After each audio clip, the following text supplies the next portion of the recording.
Hi, this is Cantrell with the review of the new Kindle 3. Amazon doesn't actually refer to it as the Kindle 3, but it's the third generation, so I will call it the Kindle 3 in order to distinguish it from the Kindle 2, which is the one here on the left. The first thing you'll notice about the Kindle 3 is that it's significantly smaller than the Kindle 2, and to show you how much smaller, I'll place the Kindle 3 on top of the Kindle 2 and get a shot of it here. You can see that the Kindle 3 is about a half-inch smaller in height and in width.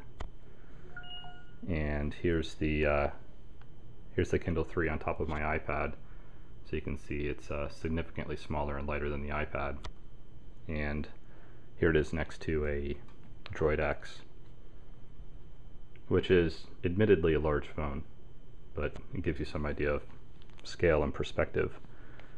Now, the first thing I'll say is my comparison to the iPad and saying that it's significantly smaller and lighter is not to say that it's superior to the iPad. I actually obviously own both. I enjoy both. I use both. The iPad is more versatile, so if you want to do things like read ebooks but also check your email and browse the web and play games, then definitely get yourself an iPad. If all you really want to do is read digital books and the other things don't interest you, then get yourself a Kindle. If you want to be able to do both, then get both devices, as I've done. The other big change between the two Kindles here is, although the screens are actually the same size, they're both 6 inches, the contrast of the Kindle 3 is much better. And let me turn them on here to give you a little demo. The power switch for the Kindle 3 is on the bottom, whereas on the Kindle 2 it was on the top.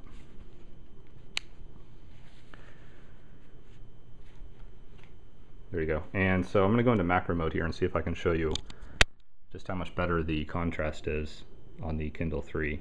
So there's some text on the Kindle 3. Here's the same text on the Kindle 2. Try and get it in focus here. You can see that that it's much higher contrast on the Kindle 3. Hopefully that comes through on the camera. The other difference here, or one other difference, is the Kindle 3 uses this D-pad as opposed to this joystick on the Kindle 2. And the Kindle 3 has a rubberized back as opposed to the sort of brushed look of the Kindle 2. Come out of macro mode here. And now I want to show you another one of the big improvements, which is the refresh rate of the screens, or the page turn speed. So here's what it looks like to turn pages on the Kindle 2. So you can get a feel for how long that takes. And now we will contrast that with the Kindle 3. Much faster.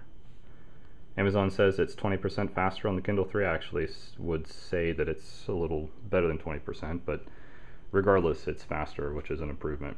The Kindle 3 also has more capacity. Amazon says you can fit 3,500 books on it.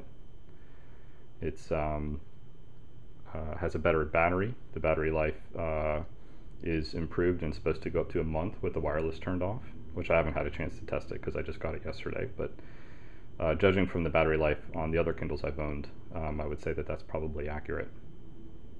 Now, this Kindle is a Wi-Fi Kindle, Wi-Fi only, as opposed to the 3G Kindle 2. The Kindle 3 is available in Wi-Fi only or also in 3G. The 3G is available in white or graphite. The Wi-Fi is only available in graphite. I decided to go with the Wi-Fi only version for sort of an interesting reason. It's $50 cheaper, but I didn't really do it in order to save the $50 because I think that the $50 will sort of justify itself over the life of the product. I think that that you'll sort of make that money back in 3G usage over the life of the product, no problem. So it's not necessarily that I wanted to save the $50. My philosophy is that if something were to happen to the Kindle, if I were to break it, then I wanted to have lost less money, if that makes sense. So in essence, I believe that the cheaper a product is, the more versatile it becomes because of the economics, the more chances you're willing to take with it. So you're willing to take it to the pool, you're willing to take it to the beach, you're willing to take it on a boat. So if you look at a smartphone, for instance, they seem pretty affordable when you look at the subsidized price. But if you were to drop your smartphone and walk into Verizon or AT&T and try and replace it, you'll find out that it's actually very expensive. And so that kind of limits what you want to do with it. And so I believe that paying a lower price for the Kindle hopefully will make it a little bit more versatile for me and will enable me to do more with it and kind of not worry too much about damaging it or breaking it. So that's the Kindle 3. To highlight the differences again, higher contrast screen, smaller, lighter, more capacity, better battery. Comes in different colors. I think it's a real improvement over the Kindle 2, and I'm looking forward to using it. Thanks for watching.